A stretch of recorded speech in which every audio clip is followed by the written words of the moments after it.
দুনিয়াতে যত অদ্ভুত অদ্ভুত প্রশ্ন সব আপনি মুসা আলাইহিস সালামের মাথা থেকে পাবেন। বিভিন্ন বিষয়ে আল্লাহরে প্রশ্ন করতেন। সাইয়েদনা মুসা আলাইহিস সালাম আল্লাহরে বললেন, আল্লাহ আপনি আমার এমন একটা জিকির শিখাইয়া দেন যে জিকিরটার শব্দ আপনি আর আমি ছাড়া কেউ জানবে না।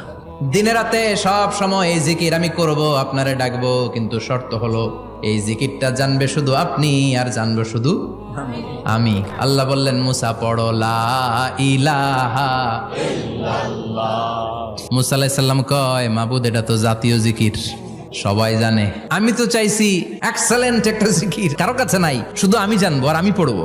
আল্লাহ বললেন, মুসা এই লা ইলাহাকে যদি এক পাল্লায় রেখে দাও, তাম বিশ্ব, 7 আকাশ 7 জমিনটারে তুলে যদি তুমি আরেক পাল্লায় রেখে দাও, লা রাজাহাত কাফাতু লা ইলাহা ইল্লাল্লাহ, মুহূর্তের মধ্যে লা ইলাহার পাল্লা ভারী হয়ে যাবে।